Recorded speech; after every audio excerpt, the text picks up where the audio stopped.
Okay, folks, well, as ever, another week has flown by. Who can believe it? Faster, faster and faster and faster.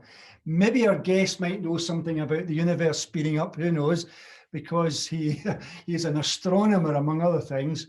And as ever, I followed the coincidence. You'll remember we had Ali on a couple of weeks ago, and very early on he talked about Professor Kenneth Strain. Well, guess who the guest is? So we followed that. We've been lucky enough to get him. And we'll let Ken, as he likes to be called, introduce himself to us, and we'll get going. So Ken, welcome to our thing on a Wednesday evening. We're really grateful for you coming on.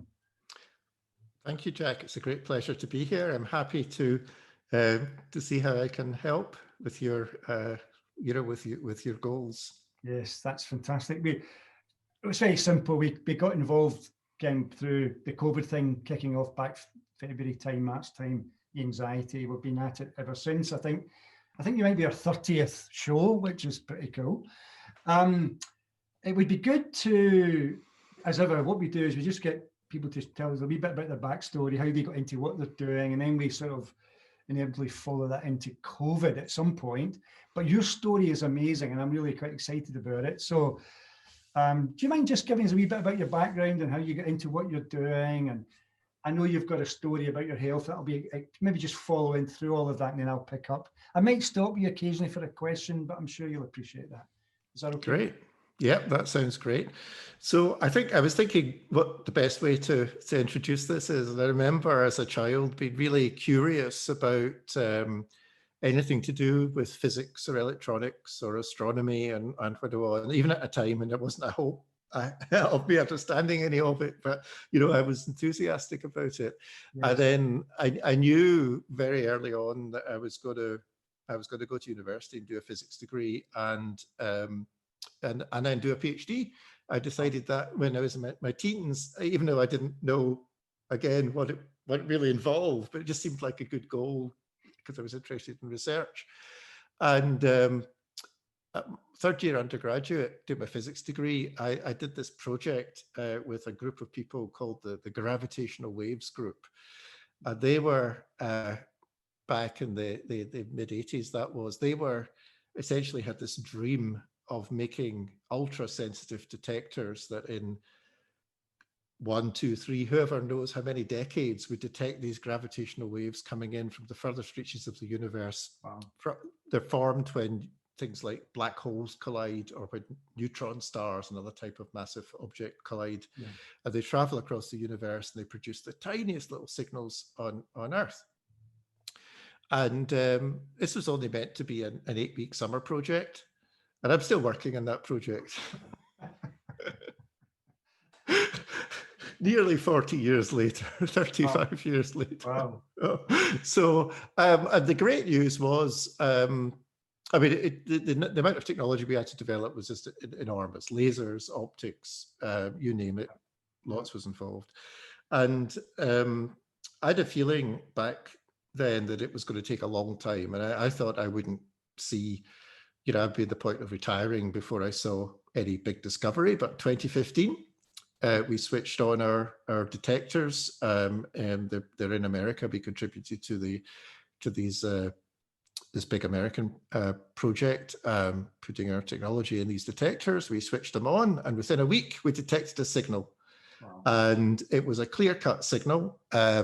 And we announced that after doing all the careful checking in February 2016. We had a big media do to announce this to the world. And since then, we've detected several dozen of these things. Wow. So we're actually learning a lot about colliding black holes, sizes of black holes we never expected to see, and all the related science and astronomy that comes from that. Wow. Now, I should point out that I'm an experimental physicist. Right. I'm a hands-on experimental physicist. It's quite close to engineering in a sense. You're trying to solve practical problems. I'm not a theoretical physicist who lives with a chalkboard and a computer. So it's all about hands-on practical understanding of how things work. And I think that when it comes to when I started to have health problems, and then they got pretty severe for a little while, it was the combination of being able to read scientific literature reasonably quickly and understand. If I came across something I didn't understand, I knew kind of where to go and look up terms and get definitions straight and find other papers. Of course, working at a university, I had access to all the published papers that I could want, which was a great benefit. But the other thing was just having a sort of a feeling about how the underlying physics and chemistry work, so that I could look into areas where I thought, okay, I'm beginning to understand this, even though I've not done a degree in biochemistry or something like that. You can get enough of an understanding to get the gist of the argument. That's skipping ahead a wee bit, but in this project, I said we worked with the Americans. It was involved a lot of travel to the US, and I was going back and forth several times a year to the US, all through the 2000s, and that was the main building period for our project. And I remember a steady change in my health that started in around 2000 and hit a crisis in about 2029. Wow. So it was really over that whole decade. And up until 2000, I think my only sort of health problems had been the also common allergies, a bit of asthma as a child, nothing too bad, nothing at the, I had one migraine every 10 years, believe it or not. I had one when I was 11, and one when I was 21. And but then when I got into the early 30s, something started to go wrong, and I didn't really think about it. It was just little episodes. You'd feel not so good and recover, and then move on. But by the time, probably by about 2005, I went into a period where I was having a migraine almost every day in the afternoon.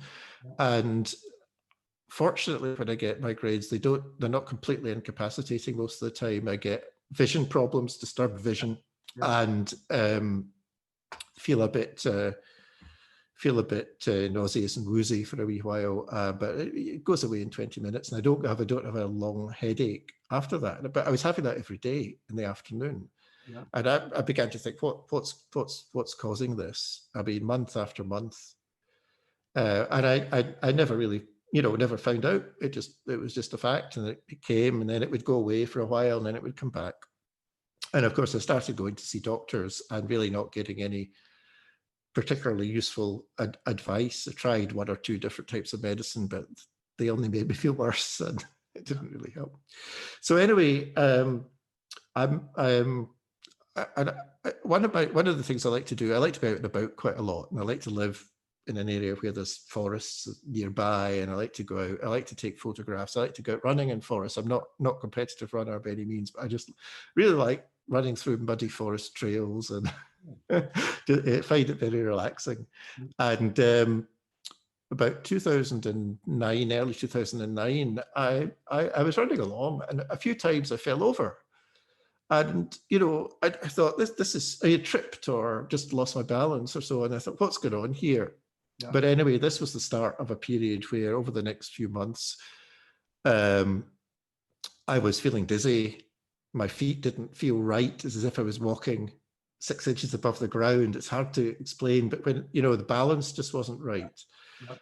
And it got worse and worse. And then I started just essentially having kind of syncope-like faint things, and my blood pressure would go very low, and it could be triggered by, I could have a shower and then come out of the shower and I would just have to lie down immediately because my blood pressure would just drop, and my heart rate was low at the same time. So the amount of oxygen being pumped around was low. Anyway, in the middle of the year, I found myself lying on my office floor, being woken up by someone who I'd been on the phone with 2 minutes before, because I just had fainted and fell off the chair. I was on the floor, and that started, I think in the next, that was about June, and by December, I'd seen a couple of dozen doctors, all sorts of investigations, and found, wee things like I had a PFO in my heart, so the blood was bypassing the lungs to some extent.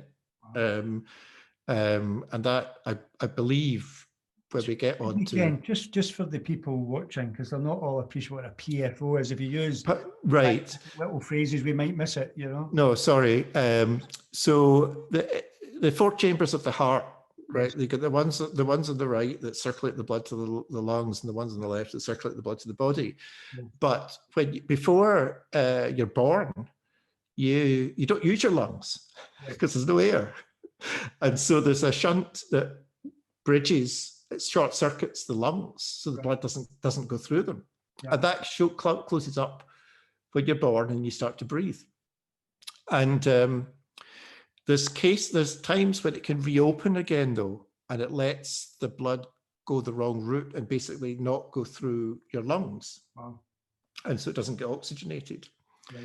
And this would certainly explain, fainting and so forth, because the blood oxygen not getting to your brain. But that was one of the medical observations. But all the rest were, tests that were not quite normal, but not clear cut enough to make any diagnosis. And I had test after test after test.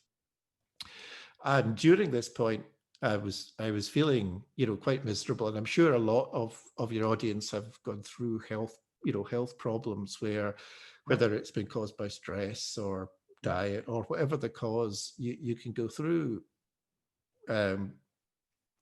these episodes, and until someone until you go through them yourself, you don't know what it's like. Yeah. You can't really imagine, certainly what happened over the next few months. I couldn't have imagined, because my short-term memory was completely shot. Yeah. I found it very hard to read, because I would get to the end of a paragraph and I wouldn't have a clue what I just read. Yeah. And 10 times a day, I'd go into a room and think, I have no idea why I came into this room.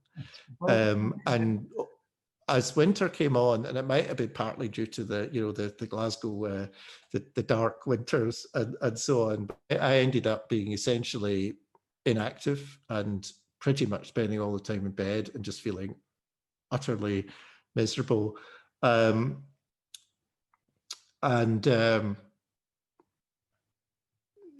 wasn't really seeing any way out of this. And to be honest, I don't actually remember very much about that period, because my short-term memory wasn't very good. I wasn't saving memories. And so people visited me and I don't remember that they visited me, things like that. I'd know just gaps. So anyway, I saw this whole series of doctors, and eventually an endocrinologist who was really great put a lot of effort into trying to help find out what the problem was. And he ran through all the normal tests with glucose tolerance tests and hormones and all of that. And then I think it was about February, he invited me in to a ward where they study metabolic and problems. And they admit you on a Monday morning and you fast for 72 hours. Wow. And then you jump on an exercise bike for 15 minutes. And during this whole time, they're taking blood tests and sugar levels and so on. And it was a Monday morning, so I hadn't eaten since the Sunday afternoon. And so by the time I got through this, it was actually about an 80 odd hour fast. Yeah. By the end of that, I felt better than I had for years. Just, lying in a hospital bed, drinking gallons of water and fasting. And I then jumped on an exercise bike, and my energy levels had been so low that the thought of actually, jumping on an exercise bike would have been out of the question. And I pedaled for 15 minutes, and there was a pool of sweat on the floor, and I felt great. Amazing.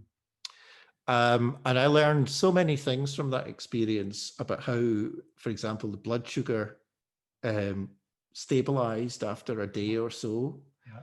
And how one of the most remarkable things is, so I'd been fasting and my blood sugar was pinned to a normal level by the end of that period. I mean, several days, not eating anything. And then when I jumped on the exercise bike, within 15 minutes, they then took a blood sugar test at the end of that, and my blood sugar was doubled. Right. And that's because the liver, as I later figured out, the liver can produce huge amounts of sugar, glucose on demand. That's right.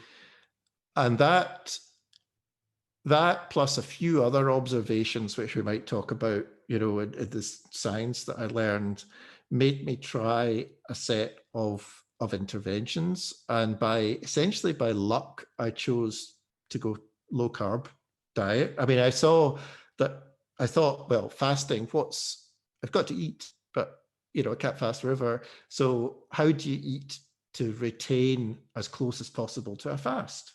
Yes. And I said, well, obviously no carbs. Yeah. It has to be things that you digest without your blood sugar rising.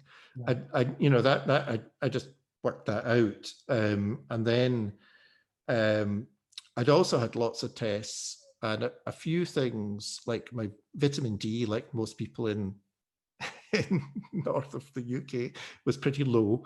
And so I started taking some vitamin D supplements. Yeah. And also I read a bit about, for complicated reasons, I read a bit about vitamin B12. Right.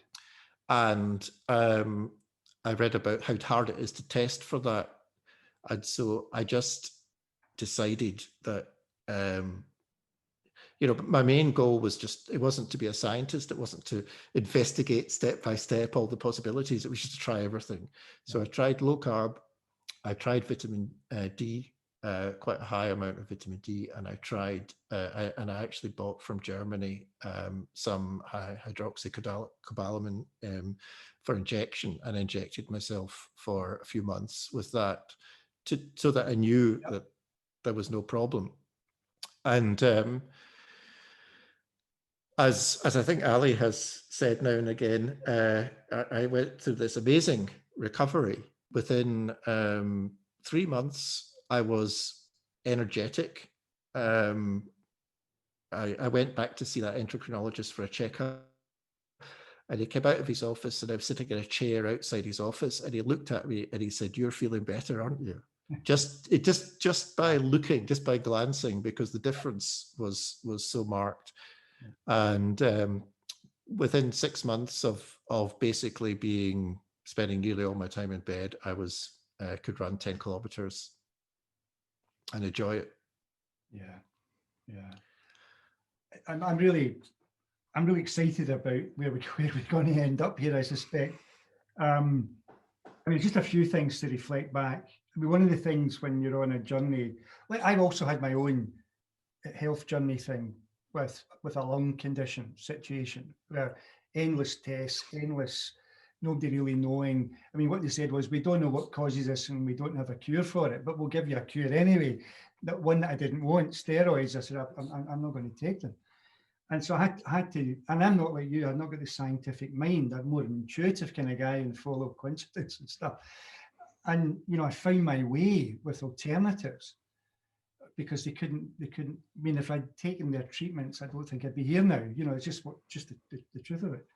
But what I'm finding, in my journey with the low carb thing now for about 4.5 years, it's amazing how often scientists or engineers or mechanical engineers or people like yourself who solve practical problems show up in this world to assist the medical people, because you've got that slightly different type of brain, and maybe expect to find solutions, which is quite interesting. So that's inspiring. I think the other thing is, one of the things we keep hearing, those of us who are on this journey, is, you know, people saying that within something like 14 hours or within 2 days or 3 days, if you were to take your inputs and change them, your metabolic health improves. And even with about 14 days, you could be reversing out of type 2 diabetes and stuff. But for you, that 80 hours of fasting had such a dramatic impact. I mean, that is, as a scientist said the other day in a podcast somewhere, you know, they should have spent the last 6 months teaching people how to reverse the metabolism rather than thinking lockdowns and all the rest are ultimately going to work. But anyway, so tell me, where did you find the confidence? I mean, you were experimenting by yourself. You're even injecting by yourself, which is fantastic. Did you find your way into the low carb community? Were you coming across doctors there or research scientists, or were you not bothering? And how did you get your confidence with it? Yeah, so I think just by chance I approached this now in a very unusual way, and you know, I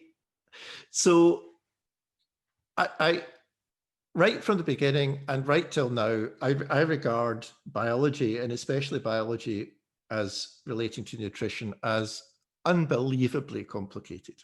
Right. And I think the nutrition, the literature on nutrition is worthless to a large extent, because the systems that are being studied are so complicated.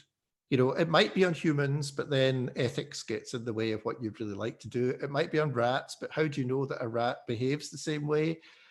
There's so many questions that basically I could find you a pile of papers that will convince you that there's nothing to beat veganism. I can find you another pile of papers that will convince you there's nothing to beat carnivore. Yeah. And I can find you everything in between. Yes. The problem is that you can frame the questions that you're asking in such a way that you get the answer you want. So my interests didn't lead me. I was very skeptical about any nutrition advocate at all, whether low carb or you know, anything, because, well, for the reason I said, but some coincidences that happened during the time I was ill pushed me in certain directions. Yeah. Now, these are, it's a weird collection, and I can't actually now understand how I managed to find this information, because I can't remember it well enough. But one of them was, so I was very, very, you know, I was spending a lot of time doing very little, and I found that the National Institutes for Health in the US had this series of video lectures, and I went through a few of them, and that was fine. And there was this 2-day conference called Nutritional Armor for the Warfighter, 2-day NIH conference. You could, from 2009 or so, you could still go back, you could still view it. And during that, it was all about whether omega-6 oils from vegetable oil, from seed oil, were harmful, and whether were harming the US Army, basically, and whether omega-3 fish oil type things could help. Yeah. And a very famous lipidologist called Bill Lance, probably one of the most famous in this area, gave a talk at that. And I've gone back and rewatched that. Yeah.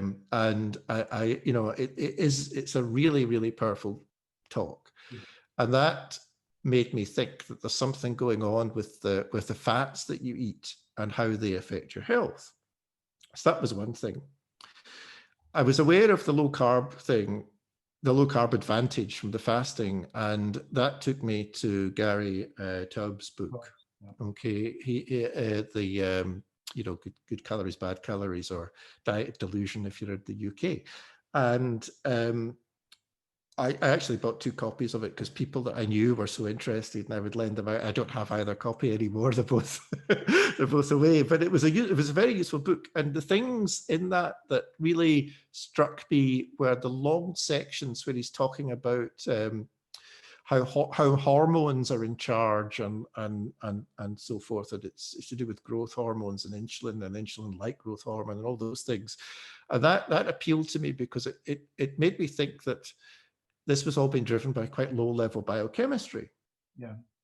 Now, I kind of by chance, I think, read Nick Lane, Power, Sex and Suicide, the book about mitochondria. Yeah. I can't remember the exact history, but I think I'd read his book on oxygen before that. I think I'd borrowed it from someone. And then I read Power, Sex and Suicide, which is fantastic. And more recently, I've read his book, The Vital Question, which I think is an absolutely mind-blowing, wonderful book.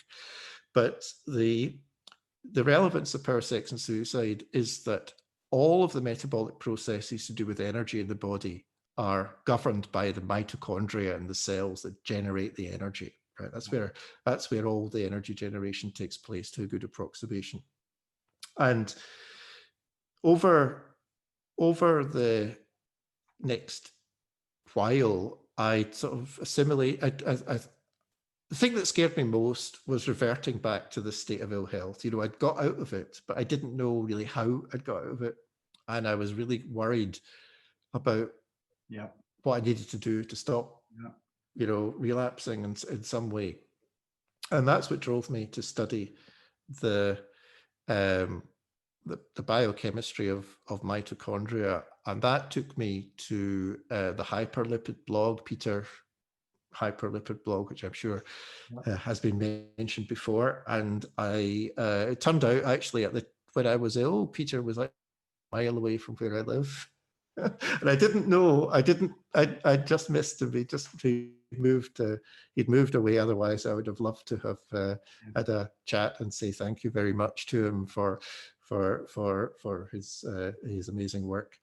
But I really studied he's got this thread in his blog called Protons, and there's another one called About the Origins of Life. And with the information that I'd gleaned from Nick Lane, and Nick Lane's great because he writes these books that are reasonably accessible, not easy reads, but reasonably accessible. But also his webpage has all these published papers on it as well. So you can understand, if you're into the science reading, you can understand where he gets all his, his ideas from the science. And that led me into to Peter's blog, Hyperlipid. And I started asking myself, well, it became very clear very quickly that the problem was either due to high carb or it was due to seed oils. It was one of the two. Yeah. And then I spent from about 2012 to 2017 going back and forth and thinking, well, certainly going low carb makes a huge difference. But, you know, if you had never had the high exposure to seed oils, would it matter if you were low carb or not?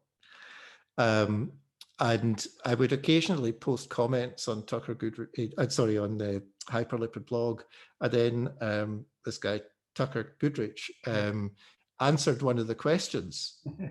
And that directed me to his blog, Yelling Stop, which I think has got by far the best description of the effects of seed oils on the body that you can find anywhere.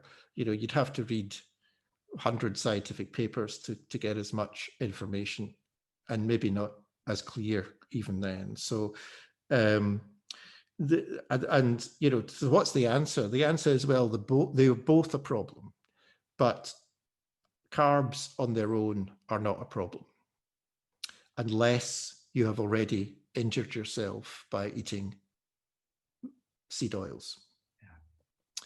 And then once you've caused the damage, so if you become pre-diabetic or any of these other vast range of illnesses that that derive from that, then you're forced to stay with low carb, maybe forever. I mean, I think I'm forced to forever, because if I eat even small quantities of carbs, it doesn't feel good. Okay. So, so I think that at least my conclusion from all of that was that the damage is really being caused by seed oils. But once you have caused that damage, once you've built up, over decades eating seed oils, they stored in your body fat. Even if you stop eating them, they're going to be in your body for years to come. You might have stored a couple of kilograms of them. And so, it's a lot. And I think that, it's easy to find examples of societies in like the Katavans in the South Pacific, where they eat lots of carbs and it doesn't do them any harm. And that's because they're eating, coconuts, and they're eating fish, and they're eating carbs, and that's it. And you don't run into a problem. But all these health problems that we're, basically all of us now suffer from, at least when you get to a certain age, everyone ends up suffering from one or other of these things, basically. Many of these problems didn't exist 100 years ago or 150 years ago. And it's not carbs that are new, it's seed oils that are new. In that period. And things have got worse and worse the more consumption of seed oils has gone up. So that's skipping over vast amounts of detail, but that's the gist of the conclusion that I came to based on my experience. And I slowly, I made the very fast recovery within a few months, but it took another 5 or 6 years of slowly adjusting my diet, eliminating things that were causing problems, recognizing that seed oils had to be scrupulously avoided, and anything that has seed oils in them. I don't eat chicken because chicken's quite high in linoleic acid, the omega-6. It doesn't need to be. If you had, outdoor naturally fed chicken, it'd be fine. Same with pork. I only eat a little bit of pork because, again, no problem if it was fed on anything but corn, but unfortunately a lot of pork's fed on corn and soy products, and so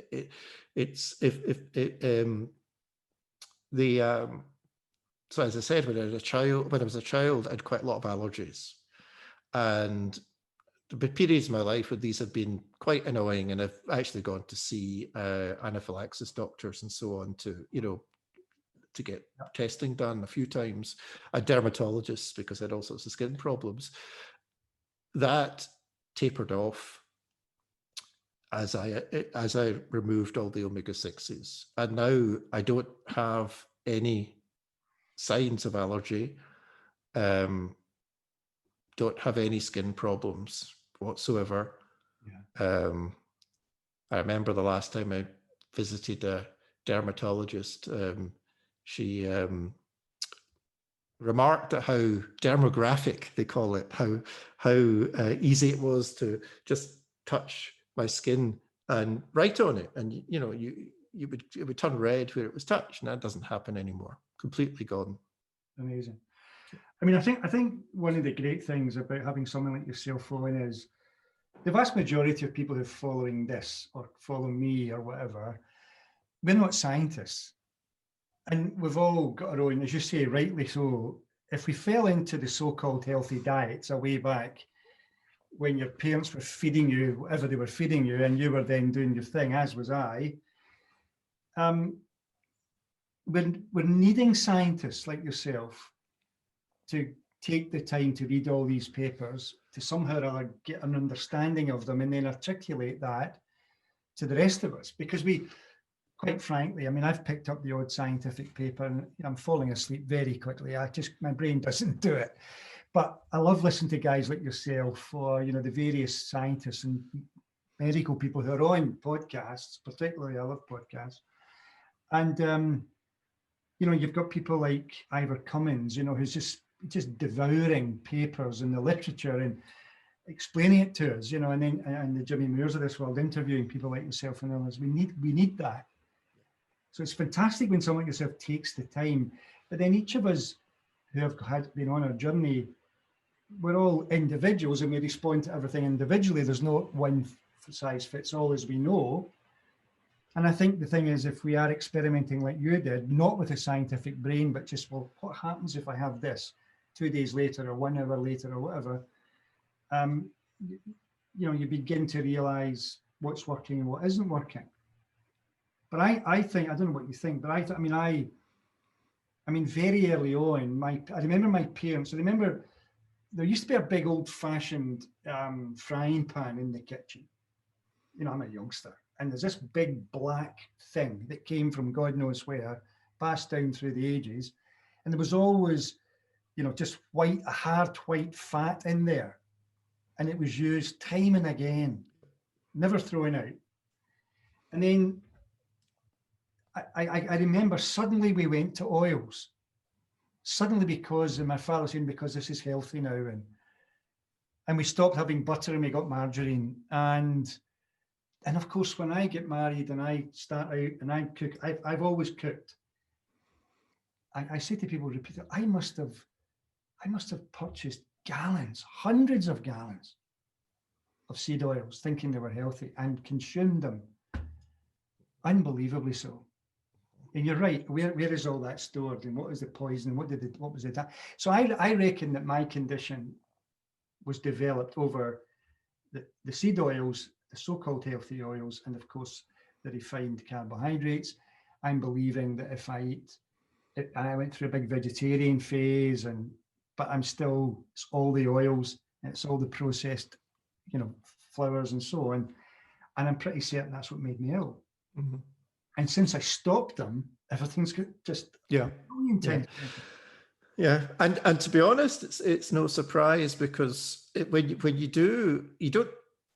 It's hard to find the right science. I mean, that's the problem with scientific papers, that they each cover, a tiny little topic, and you read 100, and then you come, the 101st one's the one that answers all your questions, and it does require diving in, and that's why people like Peter and Tucker Goodrich offer such a great service in a way, because they find the really good papers, and it's on their web pages.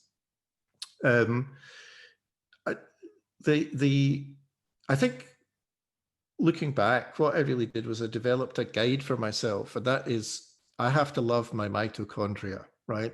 Mitochondria are, multicellular life is not an easy thing. That's really what Nick Lane, if I was to summarize Nick Lane's works in one sentence, it's multicellular life is tough.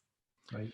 And, the rest of the world is just, bacteria and things like that. They're single-celled, and, they're happy. They could just keep going and going and going. But multicellular life is really tough, because you've got to get this cooperation between the mitochondria producing the energy, right, which is essentially a little, almost like bacteria within every one of your cells, and the cells. Yeah. And that delicate balance is easily upset by poisoning your mitochondria.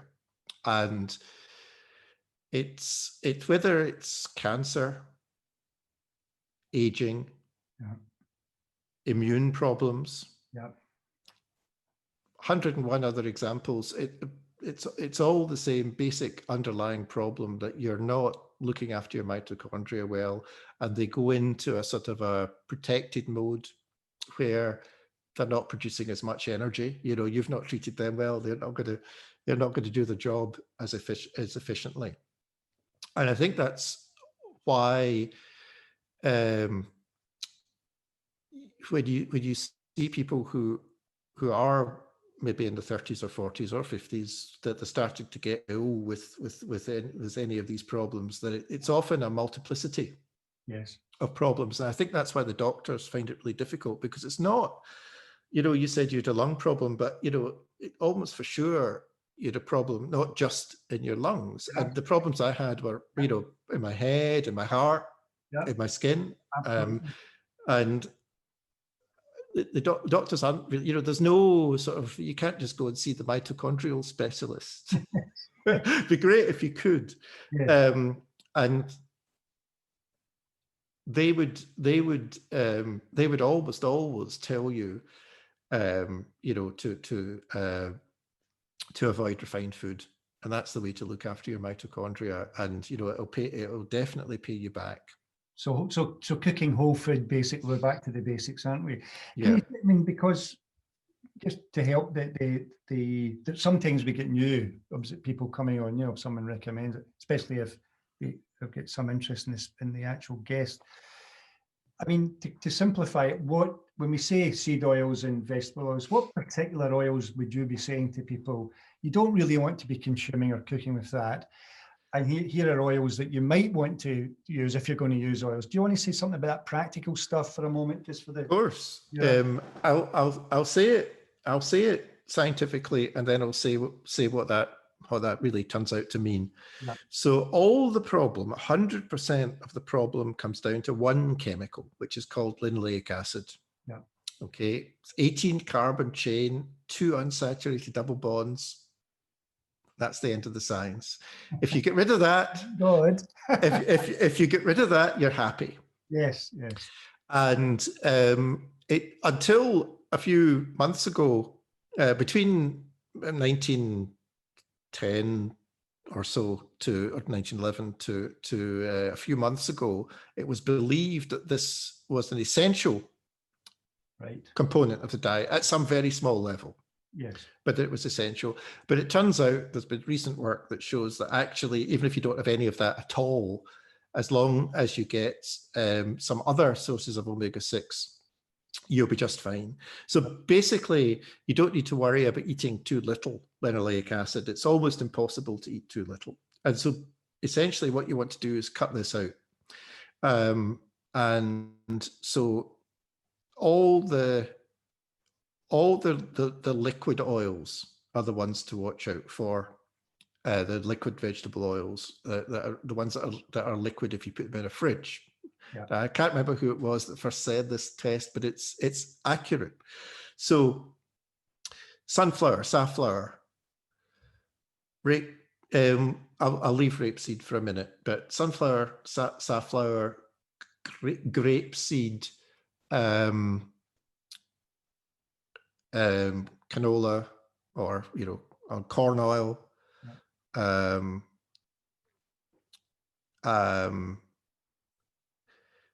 soy oil, anything that comes in a bottle and stays liquid when you put it in the fridge is a bad idea. You might know that some of the rapeseed oils are being made so that they're lower in omega-6, they're lower in this, and they're higher in other things. But to be honest, I don't think that helps because the levels are still so high. Yeah. I think I would like to keep linoleic acid down to below 1% of calories. And there's a few other people. It's very rare for anyone to actually say a number on this topic because there's so little, the evidence is so complicated. But I would say aim for less than 1%. Right. Now, even olive oil is 10% linoleic acid. Wow, didn't know that. It could be a bit less. It could be 5% to 10%, depending, because it's a fruit, it varies. Yeah. And if you put that in the fridge, of course, it actually starts to go solid. And so that's the sense that it's just on the borderline between good and bad. Yeah. So the vegetable oil, which people are probably most familiar with, that's hardest at room temperature is coconut oil. Yeah. And it's only 2% linoleic acid. So you can eat, if you don't want to use butter or beef dripping or whatever, tallow, you can use coconut oil and it will do that same trick. You can put it in your frying pan. You can use it for a long time and it'll still be white. I still do use linoleic acid for one thing. And that one thing is varnishing wood. I've got a nice kitchen worktop that needs oiled now and again. And it reacts with oxygen and forms this Nice polish. Binds to the wood, makes it look shiny. So I don't know, were there any other oils you had in mind that I didn't mention? I think I covered most of the big ones. I covered them all. Yeah, I'm glad you mentioned coconut oil as usual. I cook quite a bit with it, mostly for my wife, not so much for myself, because I'm using butter and I'm using dripping and stuff like that. Yeah. But it's good to hear, particularly for everybody, that we've got to be careful with pork and we've got to be careful with chicken. Yeah. So pork's about pork fat. You can actually tell if you can feel the consistency of the fat, and if it's really soft, then that's bad. It should be quite firm. Yeah. Right? It should be more like the fat you get on lamb or beef. Yeah. Because the lamb, cows and sheep have this, because of the arrangement of their stomach, that even though they eat foods that might contain linoleic acid, the bacteria in their stomach eliminate it essentially and convert it into other things, so that you're protected if you eat cows or sheep to a large extent. But pork, pork fat could be 10% linoleic acid and the worst. And that's, I mean, it's not worse than olive oil, but it's in the same ballpark. And so I would say limited consumption of that, a few pieces of bacon every few days won't do any harm. Yeah. Chickens, though, are 20%. And I just don't go near that now. Chicken fat's 20%. Now, maybe if you take all the fat off and just eat, the meat and so on, but then it's not really much point in my point of view. Yeah. The other thing that comes up, and this is one that I wish there was a better answer to, is eggs, because I love eggs. Yeah. I love liver and I love eggs. And the reason that I love liver and love eggs, one of the reasons is because they both contain a chemical which is actually, it's not regarded as essential, but I think it is pretty much essential for people of certain genetic makeup, including my own. And that's choline. It's a chemical called choline. And you get a lot of it in liver and you get a lot of it in eggs, but you don't get it much elsewhere. Okay. And so I like eating eggs. But they're also, chicken eggs are quite high in linoleic acid. Not very high. A couple of eggs a day is not going to do you any harm. But it would be great if I could find a source of eggs that avoided that. Then I would buy them. But it's not easy. Wow. And presumably, how did you overcome the fear that's rife in society about saturated fat? You go from the so-called, you figured out the so-called healthy fats aren't healthy, but you've got to move into consuming the stuff that's supposed to not be healthy. How did you get on with that? I suppose as a scientist it may have been easier, I don't know, but how did you get on with that? It was a complete non-issue because I never believed it. I never understood it, and I still don't. And one of the things that I think the most boring topic on earth is LDL cholesterol, right? I mean, why pick on that one molecule from inside your, or that one particle from inside your body at the expense of all the others? And yet there's been, books and books and books written about it. But no, I didn't need much convincing because I'm aware of what Paleolithic humans ate. Yeah. Where it's only 20,000 years ago. We're not any different.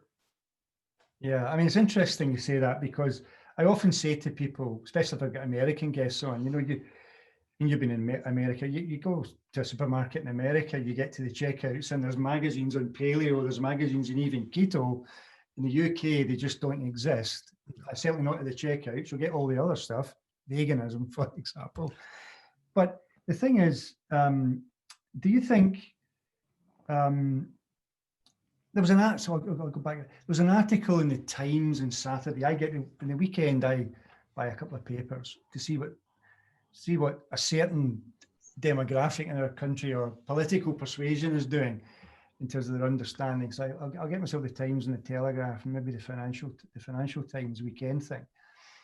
And this week in the Times, there was an article. For the first time, there was a headline about low carb, and keto even was in the, I thought, wow, we're getting somewhere. But of course, they were just completely slagging it off.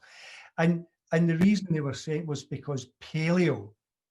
They said that in the paleo times, we were never eating meat, we were eating tubers. I mean, what do you think about that? I mean, that just doesn't make sense, does it? It certainly does not in the context of Northern Europe, where the ground was mostly frozen. I mean,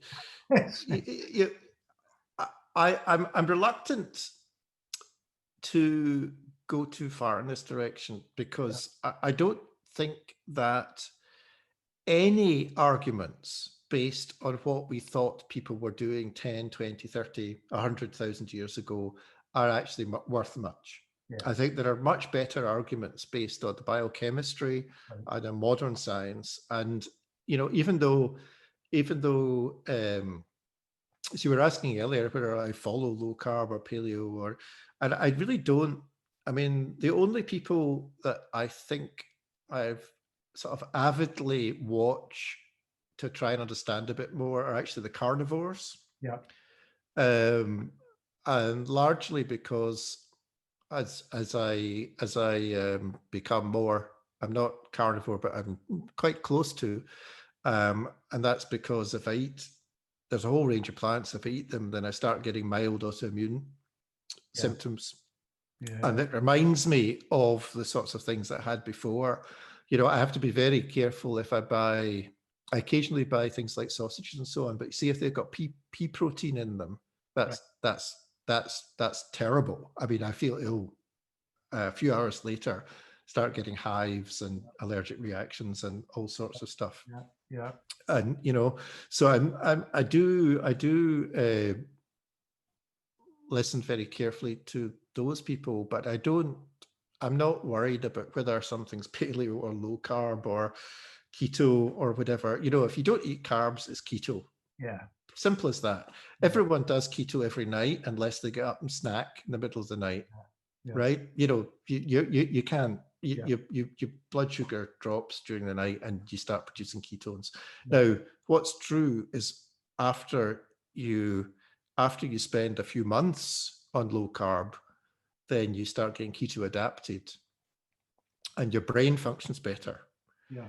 That's actually, I think, one of the, if there are people listening who've dabbled but haven't really gone to the one meal a day or very low carb for a sustained period, and I think the period is the trick. Don't do it just for a week or two. Do it for a month or two. It's not going to kill you, right? No matter what, you just eat as much as you like for a month or two, but only one meal a day and only low carb. And then a couple of months later, I think you'll find your brain is working better than it has for a long time if you've not tried it. Because I couldn't believe that I would go back from it because it feels so much better than it was before. And I think, but on the other hand, as you said earlier, everyone's different. Yeah. And I'm not interested in forcing an opinion. I don't think people need to be carnivores. No. But I think people who have lots of autoimmune problems because they've been eating, in particular, you mentioned flour, and I don't think it's just wheat flour. I mean, wheat flour is bad, but essentially, plant seeds contain toxins to protect the plant seeds. Yeah. And so no food should be made of ground up plant seeds. End of. Right? Yeah. Well, there's so much here. I do want to capture some stuff. I've got a feeling we're going to go into a part two, don't you? I haven't even got to the reason why I got you on. It's already full of stuff. I mean, I'm interested in you mentioning, pea flour or whatever it was. Do you think that oxalates are an issue for people? Is it because pea is quite big in oxalates, isn't it? Yeah, so I think it's actually the pea protein that's a particular problem. An awful lot of people are allergic to it, and I mean it's in dog food as well. I have to have a friend who loves her dogs, and is very worried about the fact that more and more dog foods get this pea protein in it because it stimulates the immune system. Yeah. I mean, basically, when you grind up these proteins, your gut kind of half digests them, but they get into your bloodstream not completely digested. And if it was just a, if it's just a pea, your body knows how to handle that. But by the time you process it and grind it up, you always have the same problem. So, I mean, obviously, celiac is the most famous from gluten, right? But it's not unique. It's just that's the one that people are most exposed to. Yeah. And so I'd be very, very cautious about eating any ground up, even things that would be regarded as maybe paleo or keto. I'm not keen on things like almond flour, even though many people are happy with it. Funny enough, neither am I. Might be fine, but I just don't see the need. What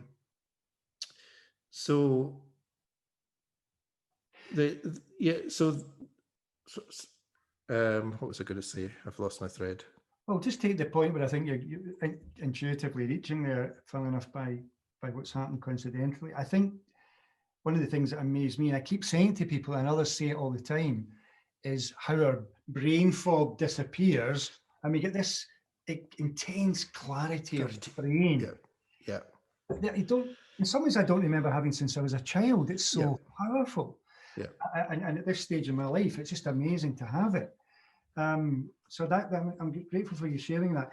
What you're indicating, though, is, and I find that especially if scientists or people like yourself with your brain type of thinking strategy, if you're finding that certain vegetables are triggering you and you kind of figure out why that might be, there's possibly a similar, to some degree, it's all about degrees, isn't it? But to some degree, probably everybody's affected as well.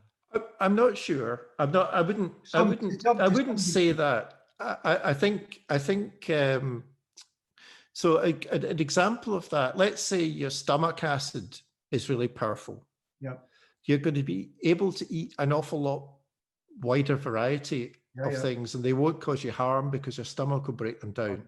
Yeah. But let's say that you do things. There's so many people. I had trouble with acid reflux for years. I think that was actually a major contribution to my problem.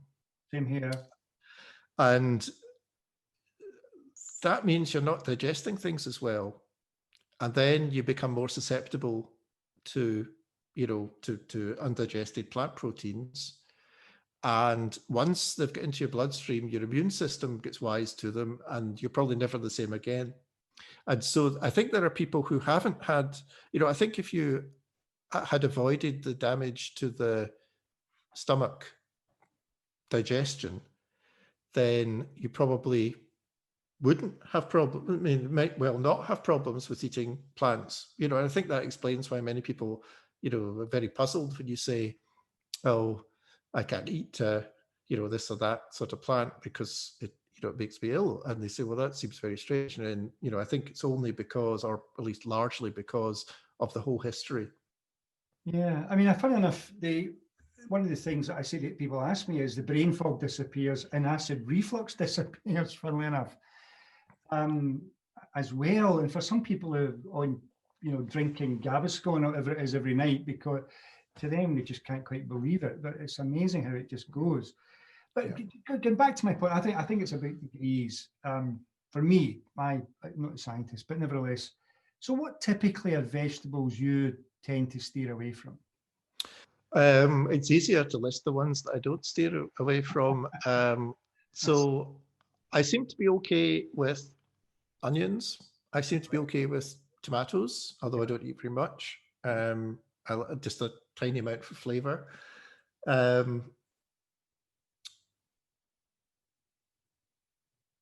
Yeah, that's probably about I don't eat, you know, I don't eat very much. Oh, do you indulge in mushrooms at all? Oh, mushrooms. I don't count them as a vegetable, though. Yeah, people don't count them as vegetables. Yeah. So, most yeah. people do, so they Yeah. don't realize that's not. Yeah. No, mushrooms I'm okay with. Like an animal, isn't it? Anyway. Yeah. Well, you know, it's the fiber in mushrooms is the same as the fiber in shrimps. Right. Well, there you go. Good stuff.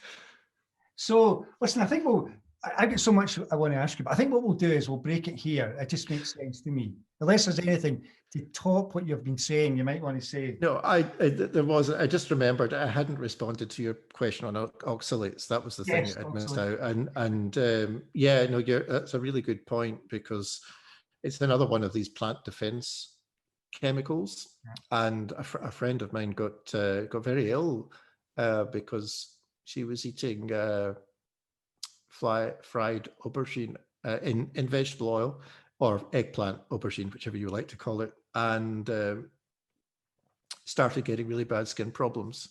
Yeah. And it turned out to be oxalate poisoning. Yeah. And it turns out eggplants or aubergines are one of the highest oxalate plants you can get. And guess what? Almond flour, huge, you know, massive issue for oxalates. And that, you know, I think I've said this to lots of people, in the beginning, when you're making the transition, if you're going to go full keto or you're going to go really low carb for a long period of time, very often you're going to find, you know, substitute breads and cakes and stuff. And so you venture down the ground almond thing. I found that I was always getting a kickback. You know, I had the sense of having something in my hand that felt like a cake, but actually, you know, it'd have an impact on me, you know, later on. And so I still occasionally have that type of thing, but I'm only using coconut flour. I think if you think of all the other animals in the world, apart from humans and our domesticated pets, know what to eat. Yes. They don't need a manual, they don't need a recipe book, they just know what to eat, right? But humans and our domesticated pets don't. We have to figure it out. But I think what you said there about once you've kind of cleaned out your body and got to a stable position, you can then become very sensitive to anything that doesn't work well with you. So as you say, that you eat something, you think, no, that's actually, and I think that must be a very natural ability, right? That you test something and then decide, no, maybe that wasn't you know, maybe I won't eat any more of those little red berries, or maybe I won't eat any more of this, and so on. I think that's I think that's a good point. A good place to stop. And we'll do part 2 next week. Excellent. So, looking forward to it already. It'll be here before you know it. Okay. So, give me a moment. Okay. So guys, what a fantastic session. And we'll see you next week.